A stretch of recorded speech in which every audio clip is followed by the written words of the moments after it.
Have you ever watched a movie so perfect, so witty, so ahead of its time, that you thought, wow, they should never, ever make a sequel to this? Well, for over a decade, that movie for many of us was DreamWorks' 2010 masterpiece, Megamind. It was a brilliant, hilarious deconstruction of the superhero genre, with a compelling villain-turned-hero, a fantastic romance, and a visual style that still holds up today. It ended on a high note, a perfect conclusion to Megamind's journey from outcast to protector of Metro City. We didn't need more, we were content, but then, after 14 long years, someone at Peacock decided we did need more. And so, we were given Megamind versus the Doom Syndicate. Folks, I wish I had good news. I wish I could tell you that this long-awaited sequel lived up to the legacy of the original, but I can't. What we got instead is a baffling, cheap-looking, and frankly, insulting follow-up that seems to misunderstand everything that made the first film so special. Today, we're going to dive into what went so horribly wrong with Megamind vs. the Doom Syndicate, a movie that feels less like a theatrical sequel and more like a hastily assembled pilot for a low-budget kids' TV show. Which, it turns out, is exactly what it is. First, let's address the elephant in the room, the animation. The original Megamind was a visual feast. The character designs were unique, the animation was fluid and expressive, and the cityscapes of Metro City were detailed and vibrant. It was peak DreamWorks animation. The Doom Syndicate, on the other hand, looks rough. It's jarringly clear from the first frame that the budget for this project was a tiny fraction of the original. The models look plastic and lifeless, the textures are flat, and the movements are stiff and robotic. It's like watching a cutscene from a PlayStation 2 game. Characters who were once brimming with personality now have vacant stares and limited facial expressions.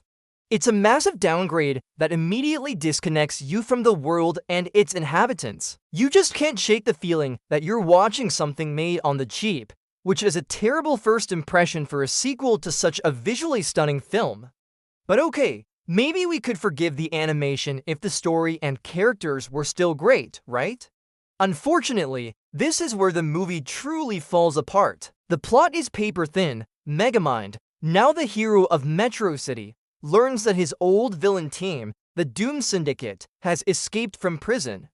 The problem is, he lied to everyone in Metro City and told them he defeated the Doom Syndicate long ago. So now, he has to keep up the charade of being a villain to his old team while simultaneously trying to stop them with the help of Roxanne and a new group of young hero wannabes. If that sounds like a convoluted Saturday morning cartoon plot, that's because it is. The story completely ignores the profound character development from the first film. Megamind's entire arc was about him finding his true self and embracing his role as a hero. This movie forces him back into a tired secret identity trope that feels regressive and uninspired. He spends the whole movie lying to his friends and to the city he is supposed to protect, which undermines the very foundation of his hard-won redemption. And what about the new characters? They are painfully generic. The Doom Syndicate themselves are a collection of one-note villains with bland designs and even blander personalities. There's a pyromaniac, a weather controller, a posh talking fish. It is a paint-by-numbers rogue-esque gallery that holds no candle to the delightful complexity of a character like Titan. They aren't menacing, they aren't funny, they're just there, to fill space. The same goes for the young hero sidekicks Megamind is forced to mentor. They were meant to be a source of comic relief and a way to appeal to a younger audience, but they just come off as annoying and add nothing of substance to the narrative. Perhaps the most egregious sin of the Doom Syndicate is the recasting of its main characters. Will Ferrell's iconic, theatrical performance as Megamind is gone, replaced by a sound-alike who tries his best but caught and captured that same manic energy and comedic timing. Tina Fey's witty, intelligent Roxanne Ritchie is also gone, as is David Cross's Minion and Jonah Hill's Hal. This isn't just a matter of different actors. It's a fundamental change in the soul of the characters. The original cast had an incredible chemistry that fueled the film's humor and heart. Without them, The dialogue falls flat. The clever wordplay, the rapid-fire banter, the subtle emotional cues, it's all missing. The script they're given doesn't help, filled with tired jokes and predictable lines that lack the razor-sharp wit of the original. So why did this happen? Why make a sequel that feels so disconnected and inferior? The answer, as I mentioned, is that this movie isn't really a movie. It's a backdoor pilot for a new TV series called Megamind Rules. It was produced by DreamWorks Animation Television, not the feature film division. This explains the drastic drop in quality across the board: the animation, the writing, the voice acting. It was never intended to be a true cinematic sequel. It was designed to be a cheap, feature-length introduction to a streaming show, and Peacock and DreamWorks made the baffling decision to market it as a proper sequel, setting it up for failure and disappointing an entire generation of fans who had been waiting 14 years for a worthy successor.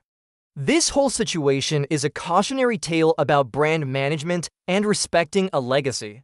The first Megamind is a cult classic for a reason. It was special. It told a complete story. By resurrecting it in this form, the studio has only managed to tarnish its reputation. Instead of honoring the original, they used its good name to promote a subpar product. It feels like a cynical cash grab, and for fans, it's a slap in the face. In the end, Megamind vs. the Doom Syndicate isn't just a bad movie, it's a deep disappointment. It takes a beloved property and strips it of everything that made it great. The heart, the humor, the visual splendor, the brilliant character arcs, all gone. What's left is a hollow, cheap imitation that serves only to remind us of how perfect the original was. If you're a fan of the first film, my advice is to just rewatch it. Pretend this sequel doesn't exist. Let the original Megamind remain the standalone masterpiece it always was. The legacy of Metro City's greatest hero deserves better than this. Thanks for watching.